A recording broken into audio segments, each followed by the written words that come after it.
We don't really know where we're going, but all of us can stop and witness where we are. And that's what these films are about. Of all the choices we're given to adopt a point of view, we can either look outside of ourselves into the world, or we can look inside of ourselves. So where would we find ourselves if we were to look for ourselves? Where can we be found? Where would you look to find yourself? In the mirror in the morning? Would the image staring back at you reveal anything of who you really are? And if you were to close your eyes, standing there, would you disappear? No. You would sense that you are still right there. Then where are you really? And what would that person say from the inside out? And that's what these films are about. If all the noise of the world could stop, just for a little while, and you sit and you enter into true silence, not the mind's version of silence with its opposites and contrasts and concepts and dualities, with all the stories about who you have to be and what you have to do.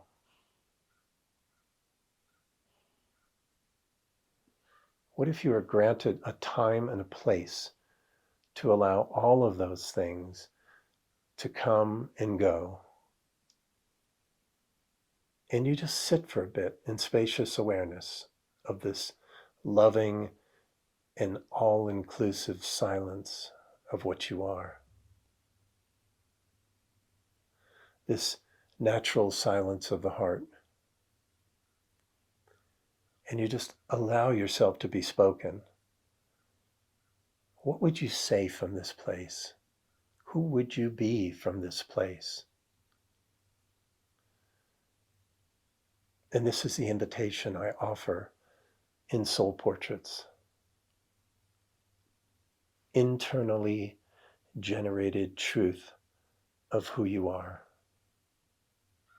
A place to see yourself, find yourself, and know yourself. To maybe make a record of you for all eternity. You know that you were here and that you mattered. Soul Portraits. You, alive and awake to the original moment. And that's what these films are about.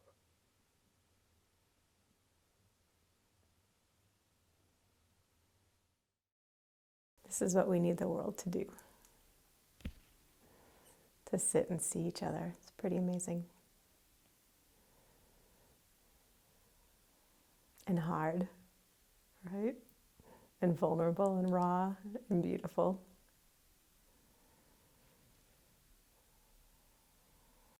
To me, consciousness doesn't change very much.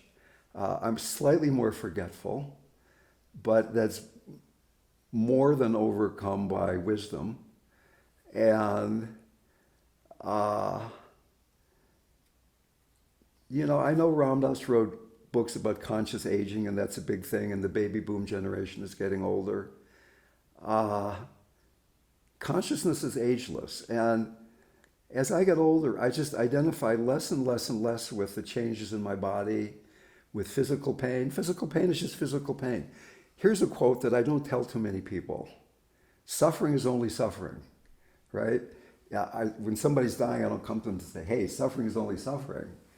But if I'm suffering, I realize, okay, something to let go of right now, some place I can surrender. What great news that here's a place to let go into what's present, into which does not age. So, my guru died of a heart attack. Ramakrishna and Ramana Maharshi died of cancer. Everybody's going to die of something. When Ramana Maharshi was dying, one of his devotees, maybe a lot of them, came to him and said, Ramana, please don't leave us. Please don't leave us. We love you so much. He said, leave you? Where could I go? Such a pivotal time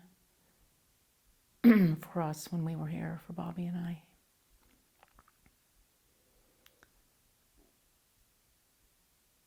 And I just feel this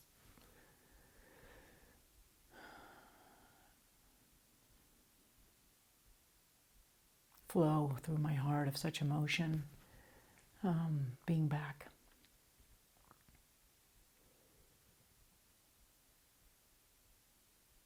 The sweetness, the missing, the love,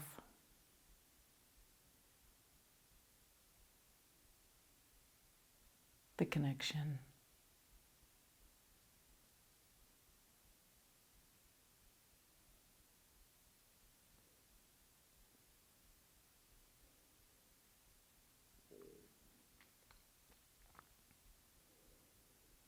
Profound to be held in such a place